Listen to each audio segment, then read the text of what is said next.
Señor coronel, estábamos hablando precisamente del testimonio de Villamizar o Villarreal, porque aparece con ambos apellidos dentro de esa declaración.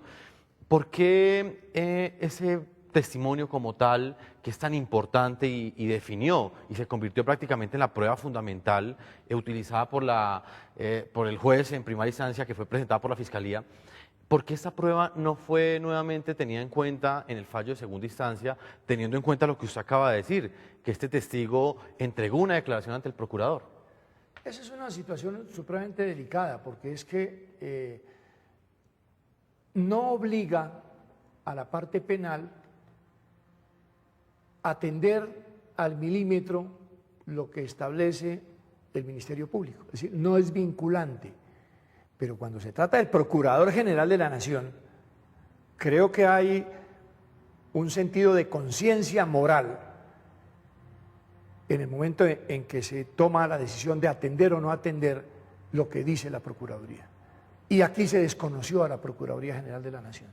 Y yo eso sí lo lamento muchísimo, porque me parece a mí que se está desestimando al Ministerio Público, a la persona que representa a la sociedad colombiana en un proceso. Pero yo quiero mencionar otra cosa.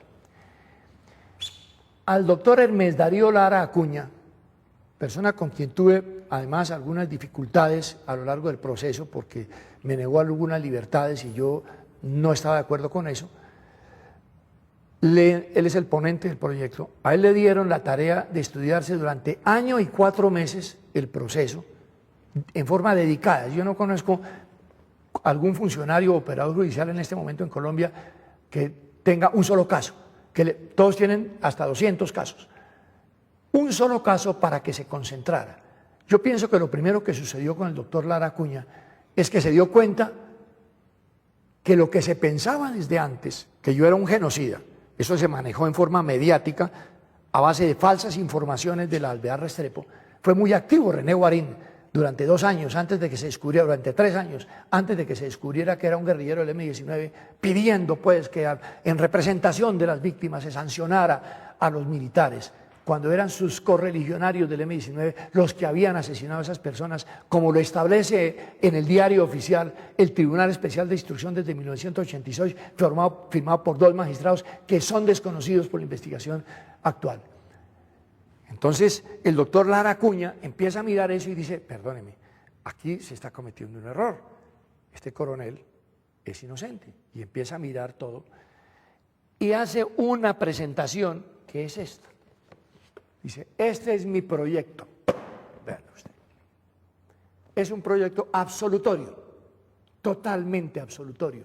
El coronel no tiene por qué responder por estos temas, no era el comandante de la operación, no tenía funciones de inteligencia, sino de combate.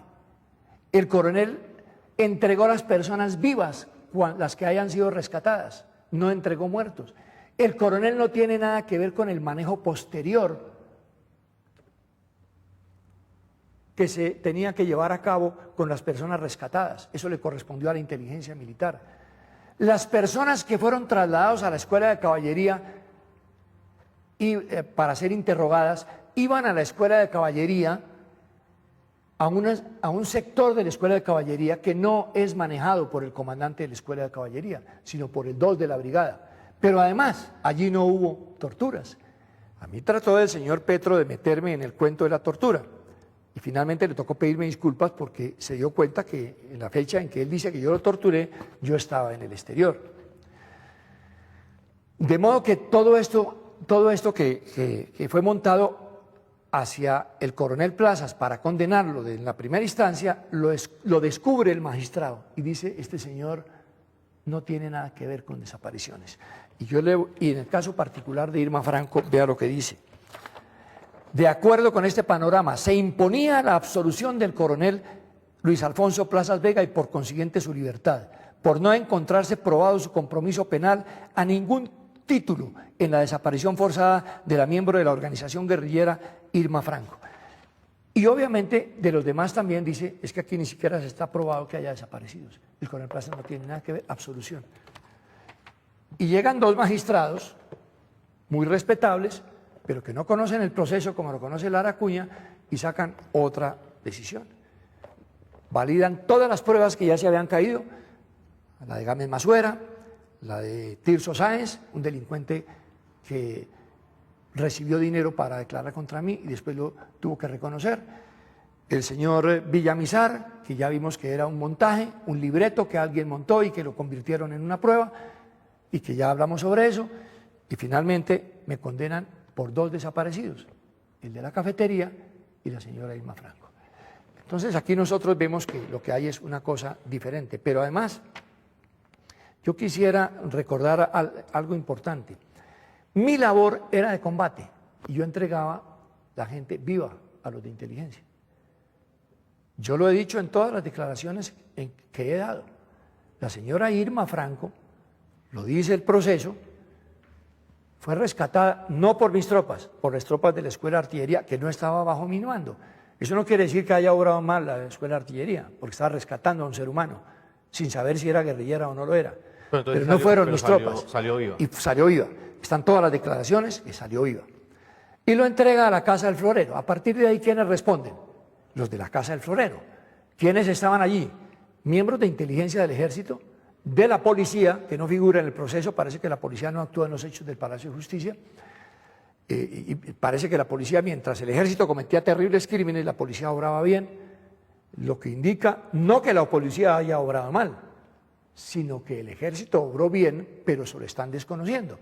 Porque aquí los que nos están haciendo el daño, los que nos están juzgando, como ya lo he manifestado, los que nos están acusando son los miembros del M-19. Yo creo una cosa, aquí hay conciencia de los enemigos que están sufriendo por haber perdido 9 indemnizaciones.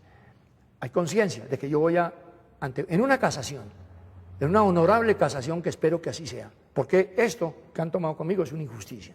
Pero digamos que en una casación, en una honorable casación, no les queda otra alternativa que darme la libertad y que declarar mi inocencia.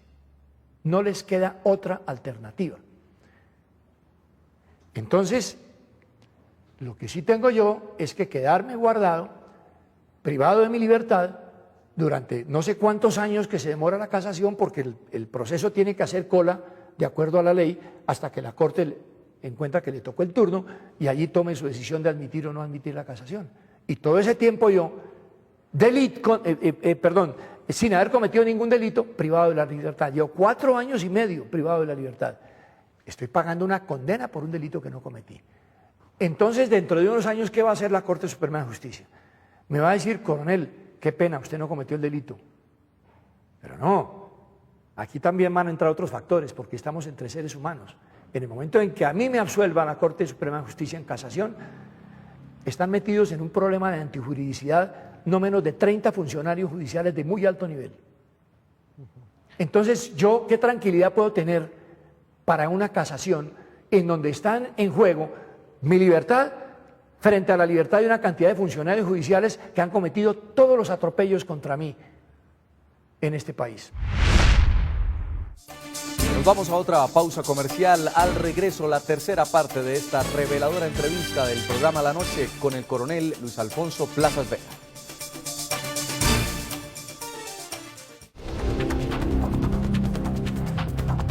Coronel Luis Alfonso Plazas, en las últimas horas las FARC viene haciendo una arremetida terrorista nuevamente en distintos lugares de Colombia.